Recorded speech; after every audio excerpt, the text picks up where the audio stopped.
Please subscribe to my YouTube channel Educational File। अस्सलाम वालेकुम students, आज जो हम टॉपिक करने वाले हैं वो है एतबार ज़र की तख्लीक, creation of credit, CREATION, creation of credit. ठीक है जी, ये हमारे पास आज का टॉपिक है। जैसा कि हमें मालूम है कि तिजारती बैंक के जो सबसे ज़्यादा दो अहम फ़राइज़ हैं, उनमें पहला फ़र्ज़ है हमारे पास अमानतें जमा करना, दूसरा फ़र्ज़ है हमारे पास ज़रूरतमंदों को कर्ज़ मुहैया करना। लेकिन हम एक चीज़ जानते हैं कि जो शख्स भी कारोबार के लिए पैसे उठाता है, या तो वो अपनी कोई चीज़ कोई कीमती चीज़ बतौर अमानत बैंक में जमा कराता है, या उसके कागज़ जमा कराता है, या फिर उनकी हुंडियों को दोबारा बटा लगाया जाता है। अब ये हुंडियाँ हैं, इसे हम बिल ऑफ एक्सचेंज का नाम देते हैं। ठीक है जी। अब इसमें हम सिर्फ ये जानते हैं कि बैंक में जब भी हम पैसे जमा कराते हैं, जो भी पैसे जमा कराते हैं, लेकिन उसका एक ही मकसद होता है, एतबार ज़र की तख्लीक। ये एतबार ज़र की तख्लीक, अब इस एतबार ज़र की तख्लीक क्या हो सकती है कि जो पैसा अमानत के तौर पे बैंक में जमा होता है, बैंक वाले उसे अपनी ज़मानत पे दूसरों को कर्ज़ मुहैया करना शुरू कर देते हैं। इसका मतलब ये है कि जो पैसा आपके पास आया उसे दोबारा गर्दिश में डाल देना, जो पैसा बैंक में आया उसे दोबारा गर्दिश में डाल देना। जो पैसा गर्दिश में डाला जाता है, अब उसमें दो तरीके हैं। पहले नंबर पे हम जानते हैं कि उस पैसे में से जो बतौर अमानत बैंक के पास जमा होता है, तो उसमें हम ज़र नकद की शक्ल में कुछ अपने पास बैंक का मैनेजर रख लेता है। दूसरे नंबर पे बाकी जो बच जाता है वो बतौर कर्ज लोगों को जारी कर दिया जाता है। फ़र्ज़ करें बैंक के मैनेजर के पास 1000 रुपये आया अमानत के तौर पे, और उस अमानत में से अगर वो निकालना चाहें तो वो 20% अपने पास बतौर ज़र रखे, तो बाकी के पैसे वो कर्ज़ की शक्ल में 80% अमानत कर्ज़ के तौर पे लोगों को अदा कर दी जाती है। अगर 1000 का 20% देखा जाए तो ज़र नकद की शक्ल में बैंक का मैनेजर अपने पास 200 रुपये रखेगा और कर्ज जारी करेगा 800। अब इसमें हम देखते हैं कि जैसे ही पैसे आते जाएंगे, नई अमानतें आती जाएंगी, बैंक का मैनेजर उसमें से कुछ हिस्सा अपने पास बतौर ज़र नकद की शक्ल में अपने पास रखेगा, और बाकी उसका 80% उसका जितना भी वो एक मुतनासिब अपने पास रख के बाकी वो कर्ज की शक्ल में लोगों को जारी कर देगा। इस तरह एतबार ज़र की तख्लीक होना शुरू हो जाएगी। मिसाल के तौर पे अभी मैं आपको बैंक की बैलेंस शीट दिखाता हूँ बना के, कि बैंक की बैलेंस शीट में एक साइड पे तो एसेट्स हैं जिसे हम वासलात कहते हैं, दूसरी साइड पे हमारे पास लायबिलिटीज हैं,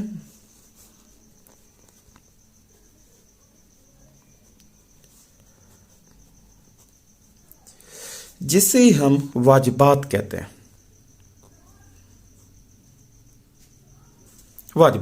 ये दो हिस्से हैं हमारे पास। अब जैसे हमने इस एग्जाम्पल को देखा जी, 1000 रुपया ज़र नकद की शक्ल में बैंक के मैनेजर के पास बतौर अमानत आए, तो उसकी ज़र की तख्लीक कैसे बनाता है। लायबिलिटीज़, अब नई अमानत, ये जी हमारे पास नई अमानत के शक्ल में बैंक के पास आ गए 1000 रुपया। लायबिलिटीज़ उधार वाजिबात क्यों कहा गया है? क्योंकि बैंक के पास जो पैसे भी रखवाए गए हैं वो आखिर एक ऐसा कर्ज है जो जिसने अमानत आपके पास रखी है उसने वापस भी तो लेने हैं। जब अगर वो पैसे वापस लेगा इसका मतलब है कि ये लायबिलिटीज है, उधार है हमारे पास बतौर अमानत है, वो किसी भी टाइम अपने पैसे उठा सकता है। ठीक है जी। अब जितने 1,000 रुपए जो बैंक के पास किसी का अमानत बतौर पड़ा है उससे हम एसेट में कैसे कन्वर्ट कर सके हैं, असासों में कैसे हम तरतीब दे सकते हैं। ये असास से एसेट भी हम इसे कहते हैं या वसलात भी इसे कहते हैं। अब इसे हम कैसे जारी कर सकते हैं? सबसे पहले तो ज़र नकद की शक्ल में बैंक का मैनेजर जो हमने इधर फैसला किया था 20% अपने पास रखेगा। तो हमने कहा जी 20% यानी कि 200 रुपये अपने पास रख लिए और 200 रखने के बाद बाकी जो पैसा है वो जारी कर देता है। जारी कर देता है किस शक्ल में? कर्ज की शक्ल में, जारी शुदा कर्ज की शक्ल में। और वो जारीशुदा कर्ज क्या हो सकते हैं? 800 जो बाकी हमारे पास बचे हुए थे, ये 800 जो हमने कर्ज दे दिया। अच्छा, कर्ज कभी भी एसेट नहीं होता, कर्ज लायबिलिटीज होता है, उधार होता है, उधार लायबिलिटीज कहलाता है। तो ये एसेट की साइड पे कैसे आ गया? मैं आपको बता दूं, एक कर्ज जो हम लेते हैं वो लायबिलिटीज है, बिल्कुल जी, वो वाजिब अदा है। अब बैंक ने अपने पास रखे हैं पैसे, पैसे रखने के बाद ये जो कर्ज जारी किया जा रहा है ये अपनी अमानत पे, अपनी गारंटी पे ये दूसरे अफराद को, ज़रूरतमंदों को कर्ज जारी किया जा रहा है। जिस शख्स से वसूल किए हैं आखिर उसे वापस करने हैं, वो लायबिलिटीज कहलाएगा। लेकिन उसमें से ज़र नकद की शक्ल में ये हिस्सा बैंक के पास पड़ा रहेगा और उसमें से जो 80% है वो लोगों को लोन की शक्ल में हम प्रोवाइड करेंगे। लोगों की अमानतें हम अपने पास रख के आगे ज़रूरतमंदों को कर्ज मुहैया करेंगे। अब ये कर्ज जारी करते हुए या तो हमारे पास वो कोई भी चीज़, कीमती शय बतौर अमानत हमारे पास रखेगा या उनकी हुंडियों को दोबारा बट्टा लगाया जाएगा। ठीक है जी। अब ये हमने बैलेंस शीट का एक हिस्सा बना दिया। अगर ये दोनों साइडें बैलेंस शीट की बराबर करना चाहें तो हमें पता चल गया कि जी हमारी एसेट साइड भी 1,000 है और हमारी लायबिलिटी साइड भी 1,000 है। तो हमारी बैलेंस शीट दोनों साइडों पे बराबर है। तो इधर भी हम लिख देते हैं कुल रकम, ठीक है, इधर भी हम लिख देते हैं कुल रकम,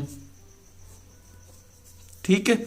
और इसी तरह अब हम देखते हैं कि इस अमल को करने के लिए सिर्फ एक बैंक शामिल नहीं है। ये याद रखिएगा, आप ये ना समझिएगा कि ज़र की तख्लीक में सिर्फ एक ही बैंक शामिल होता है। अब देखिए, एक बैंक से किसी ने पैसा उठाया और पैसा उठाने के बाद उसे किसी ना किसी जगह पे जाके अगर इन्वेस्ट करना है तो ठीक है। और कुछ लोग ऐसे होते हैं जो कर्जा उठाते ही अगला कर्जा अदा करने के लिए है। ये कुछ लोग अपना सामान खरीदने के लिए, कोई रॉ मटेरियल खरीदने के लिए, कोई माल खरीदने के लिए, कोई खाम माल खरीदने के लिए पैसा उठाते हैं और वही पैसा वो दोबारा सर्कुलेट होके किसके पास चला जाता है? दोबारा बैंक के पास चला जाता है। अब दोबारा जब बैंक के पास चला जाता है तो बैंक फिर दोबारा से इसे अपना ज़र नकद की तख्लीक करती है और एतबार ज़र की तख्लीक करना शुरू कर देती है। तो इस शक्ल में हमारी दूसरी बैलेंस शीट जो बनेगी वो देखते हैं। फर्ज करें कि अब हमने जो कर्जा जारी किया हुआ है वो 800 है।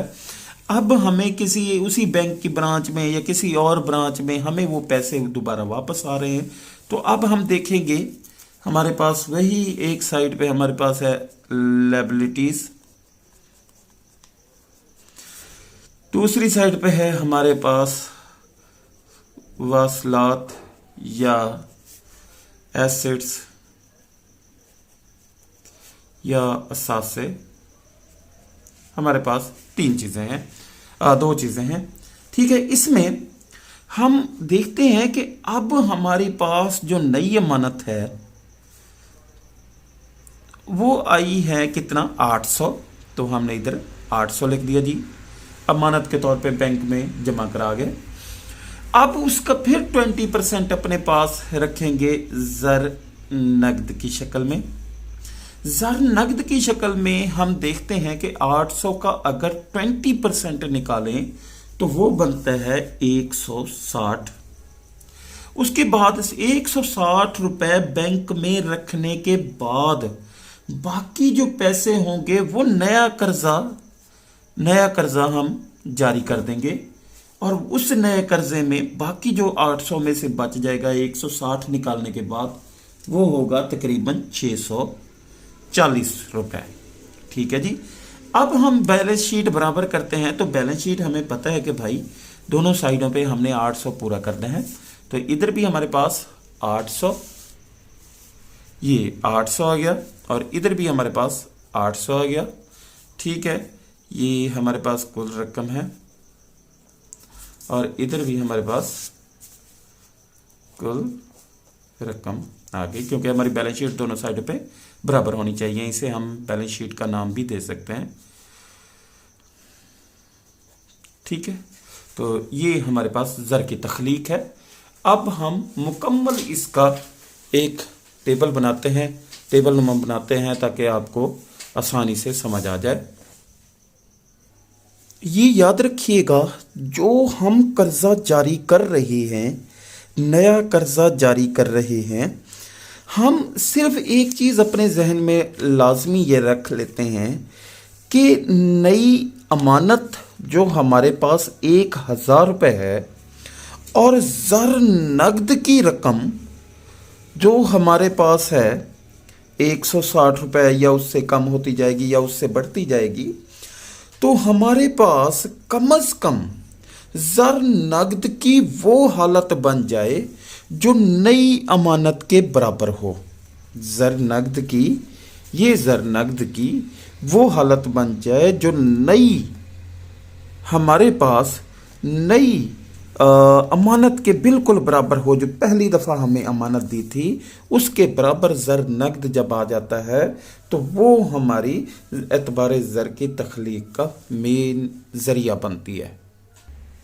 वो तो मैं आपको बता देता हूँ कि इसका एक फार्मूला है जिसकी मदद से हम एतबार ज़र की तख्लीक करते हैं, और हमें कैसे पता चलता है कि नई आने वाली जो हमारे पास अमानत है और ज़र नगद है आपस में कैसे बराबर हो सकते हैं।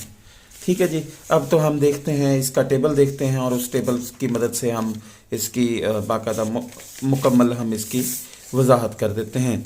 तो हम देखते हैं कि हमारे पास जो इसके अदवार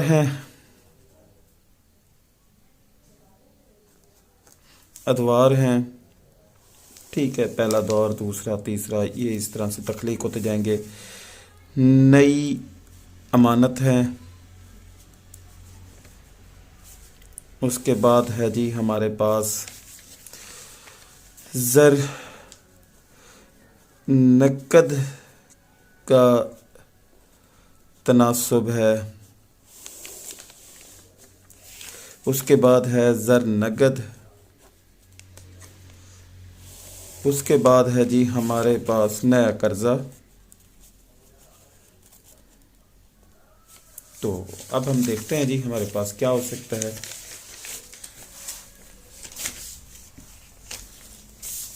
तो इधर देख लेते हैं जी। पहला दौर है, यानी कि पहली दफ़ा हमारे पास नई अमानत के तौर पे आए हैं, तो 1000 रुपये हमारे पास आया है जी। उस 1000 में हम 20% अपने पास ज़र नगद की शक्ल में रख लेते हैं, तो ये तकरीबन 200 बन जाता है। ठीक है, और उसमें से 800 हम लोगों को कर्जा जारी कर देते हैं। अब जो 800 दोबारा वापस वो बैंक में जमा होता है, तो हमारे पास दूसरे दौर में, ये दूसरा दौर है, और दूसरे दौर में हमारे पास 800 रुपये दोबारा वापस आ जाते हैं जी। नई अमानत के तौर पे आखिर दोबारा वापस जमा हो रहा है, और फिर उसका वही 20% अपने पास ज़र नगद की शक्ल में रखना है। 160 रुपये अपने पास रख दिए हैं, और बाकी बचने के बाद ये 640 रुपये दोबारा कर्जा जारी कर दिया। तीसरे नंबर पे फिर हमारे पास वही 640 दोबारा बैंक में जमा हो गए हैं, और बैंक का मैनेजर फिर उसका 20% अपने पास रख लेता है, और वो 20% होता है जी 128 रुपये। 128 रुपये अपने पास रख लेता है, और 512 रुपये दोबारा से नया कर्जा जारी कर देता है। और चौथी दफ़ा फिर से पैसे वही 512 रुपये बैंक में जमा हो जाते हैं, और उसका 20% बैंक में जमा हो जाता है, ठीक है। और इसका 20% बनता है तकरीबन 120 रुपये 50 पैसे, जो ज़र नकद की शक्ल में बैंक वाला अपने पास रखता है, ठीक है जी। और फिर 300 हमारे पास 327 रुपये 60 पैसे, सॉरी 409 रुपये और 50 पैसे अपने पास रखता है, और बाकी 120 रुपये 50 पैसे अपने पास रखता है, और 409 रुपये 50 पैसे दोबारा नया कर्जा जारी कर देता है। तो 5वें अदवार में हमें वही 409 रुपये 50 पैसे नई अमानत के तौर पे जमा होते हैं, और उसका फिर 20% अपने पास रख लेता है, और वो 20% बनता है जी 80 रुपये 81 रुपये 90 पैसे अपने पास रख लेता है, और 327 रुपये 60 पैसे दोबारा से नया कर्जा जारी कर देता है जी। और इसी तरह ये बाकी जितने भी अदवार हैं, वो अदवार हमारे कंप्लीट होते होते बाकी जो हमारे पास आखिर में जो हमारा नेक्स्ट इसका कंप्लीट जो टेबल बनता है, आपकी बुक में भी इसी तरह ही है, वो ये है कि जी अगर इन तमाम को टोटल किया जाए, ये इन तमाम को टोटल किया जाए तो ये बनते हैं तकरीबन 5,000 रुपये, ठीक है। और 5,000 बनते हैं, ये आपका 20% ही रह जाता है, और ये 1,000 बनते हैं, ठीक है। और ये तकरीबन 4,000 बनते हैं, 4,000 बन जाते हैं। अब मैं आपको जो शुरू में बता चुका हूं कि जी हमारी नई अमानत हमारी ज़र नकद की बराबर हो, ये हमारे पास नई अमानत है और ये हमारे पास ज़र नकद है। जब ये आपस में बराबर होते हैं, ये इस तरह से, ये इधर भी और इधर भी, ये तब जाके हमारी ज़र की तख्लीक होती है। और एतबार ज़र का फार्मूला मैं आपको बता देता हूँ। एतबार ज़र का फार्मूला है जी, एतबार ज़र का फार्मूला हमारे पास क्या है? एतबार ज़र की तख्लीक इज इक्वल टू नई अमानत तकसीम ज़र नकद का तनासब, ठीक है। अब ज़र नकद का तनासब, अब हम इसी को इस पे इम्प्लीमेंट करते हैं कि ये हमारे पास ठीक आता है कि नहीं आता। फ़र्ज़ करें हमारे पास नई अमानत के तौर पे जो पैसे आए हैं वो 1,000 रुपये हैं। इसके अलावा हमारे पास ज़र नकद का जो तनासब है वो है 20%, ठीक है जी। और ये इक्वल टू बनता है 1,000, या हम इसे, ये तकरीबन कोई 5,000 बनता है, 1,000 नहीं बनता, 5,000 बनता है। और उसे हम इस तरह से कर देते हैं, ये देखना 1,000 हमारे पास है, डिवाइड 0.20, तो ये तकरीबन 5,000 बनते हैं हमारे पास। ये 5,000 बन गया जी।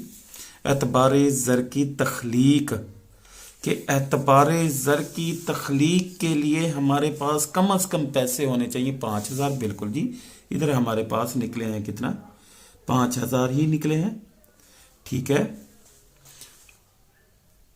अब उस 5,000 में से अगर हम देखें तो हमारे पास 5,000 है, उसमें से अगर नई अमानत निकाल दी जाए जो शुरू में हमने लगाई थी तो वो 1,000 है। बाकी जो हम कर्ज की शक्ल में दे चुके हैं वो हमारे पास 4,000 है। तो ये देखिएगा हमारे पास ज़र नगद की जो शक्ल है वो भी 1000 है, और इधर वही हमारे पास, और ज़र नगद की शक्ल हमारे पास नई अमानत के तौर पे आपस में बराबर भी आ रही है। ठीक है जी। और उस वक्त तक ये नई अमानत और ये ज़र नगद और नया कर्जा चलता रहता है जब तक हमारे पास नई अमानत और ज़र नगद की रकम आपस में बराबर ना आ जाए। ठीक है जी। उसके बाद हम देखते हैं इसकी हदूद, हदबंदियाँ या लिमिटेशंस या बंदिशें कि कौन कौन सी हम इस पे लिमिटेशंस लगा सकते हैं।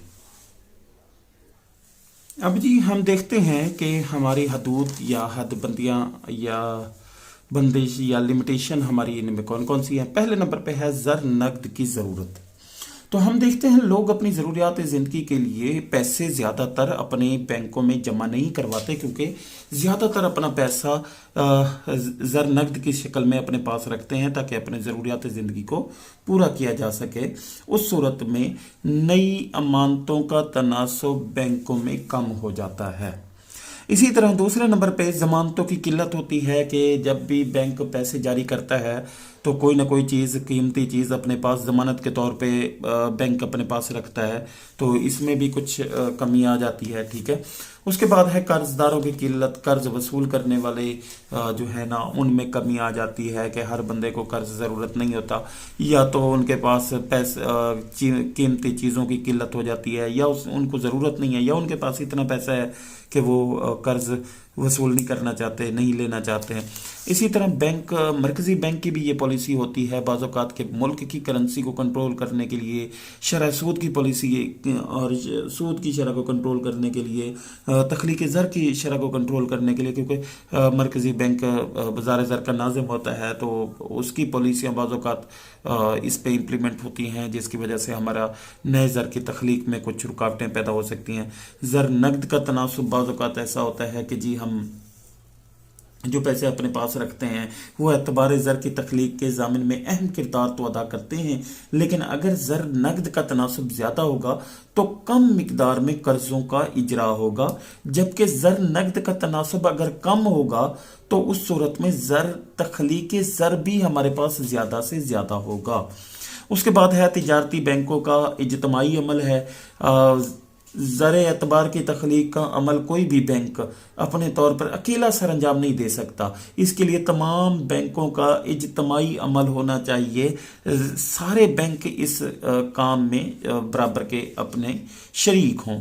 उसके बाद है नई अमानतों की मिकदार है। तिजारती बैंकों में नई अमानतों की मिकदार जिस कदर ज़्यादा होगी, बैंकों की कर्जा जारी करने की इस्तिदाद कार ताकत उतना ज़्यादा मजबूत होगी। इस तरह एतबार ज़र की तख्लीक भी ज़्यादा होगी, जबकि बैंकों में नई अमानतों में कमी होने की सूरत में वो कर्ज़े का इजरा भी, ज़र की तख्लीक भी अपने हद तक महदूद ही रखते हैं। उसके बाद है मुआशी हालात है। मुआशी हालात में मुल्की मुआशी मसाइल भी हमारे पास ज़र की तख्लीक में बहुत ज़्यादा रुकावट पैदा कर सकते हैं, क्योंकि माशी हालात ही किसी शख्स को कर्जा लेने और फिर उसे वापस करने की भी ज़ामिन होती हैं। तो ये था हमारा आज का सवाल जी।